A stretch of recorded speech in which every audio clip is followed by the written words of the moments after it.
માણસો કેમ લડે છે? આપણે કંઈક સારું કરતા હોઈએ કે પ્રગતિ કરી રહ્યા હોઈએ ત્યારે આજુબાજુના કેટલાક કાગડાઓ કેમ ઊંચા નીચા થવા લાગે છે? કેમ આપણી સફળતા અને આપણી આવડત એ લોકોને ખટકતી હોય છે, જેમણે જિંદગીમાં ગામની કે એમની હદની બહાર જઈને કોઈ જ સંઘર્ષ, કોઈ જ મહેનત, કોઈ જ કામકાજ કે નામ કર્યું નથી. આ એવા લોકો છે જેમને ખબર છે કે એમનાથી બીજાની સફળતા અને બીજાની પ્રગતિ જોઈને બળ્યા વગર કંઈ જ થવાનું નથી. બાકી ખરેખર તો જેમનાથી કંઈક થતું હોય એ બીજાની વાતો કરીને દિવસો કાઢવા કરતા મહેનત કરીને સફળ થવા પર કામ કરે.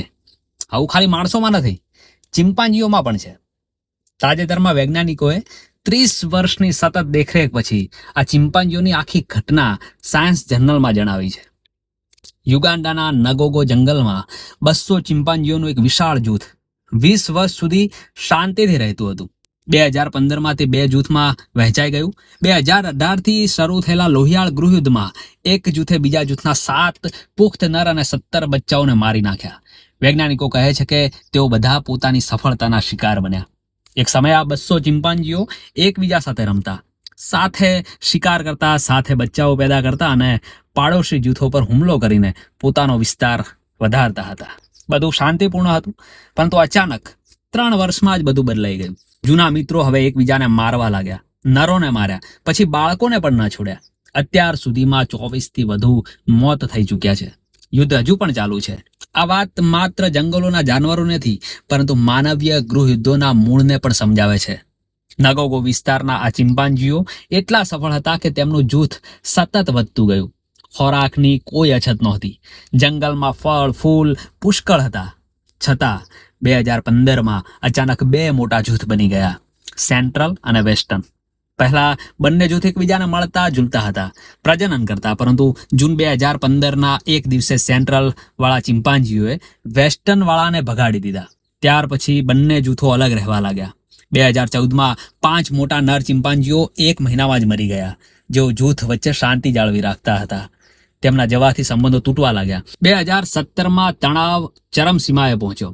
વેસ્ટર્ન જૂથના ચિમ્પાન્જીઓએ સેન્ટ્રલ જૂથના સૌથી મોટા નર નેતા આલ્ફા મેલ પર હુમલો કરીને તેને ઘાયલ કરી દીધો. ત્યારબાદ 2018થી 2024 સુધી વેસ્ટર્ન વાળા સતત હુમલો કરતા. તેમણે સેન્ટ્રલ જૂથના 7 નર અને 17 નાના બાળકોને મારી નાખ્યા.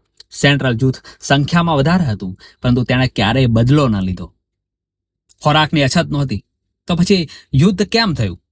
કારણ હતું પાવર, વિસ્તાર, માદા ઉપર કબજો અને બીજાની પ્રગતિ જોઈને થઈ રહેલી ઈર્ષ્યા. આ પહેલી વાર નથી.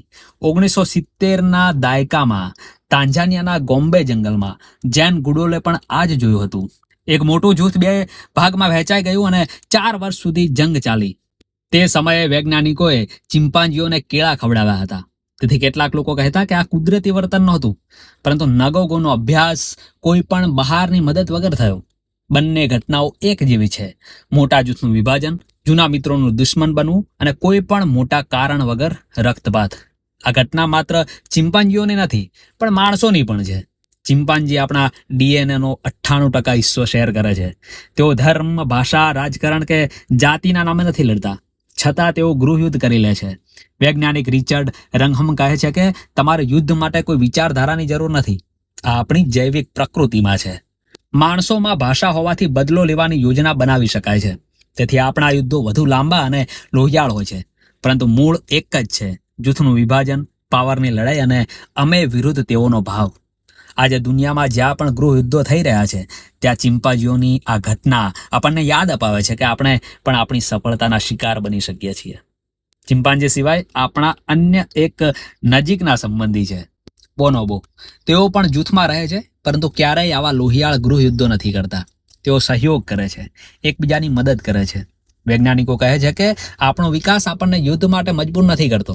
નગોગોનો અભ્યાસ આપણને શીખવે છે કે જો આપણે સાવચેત રહીએ તો આપણા અંદરના ચિમ્પાન્જીને કાબૂમાં રાખી શકીએ છીએ.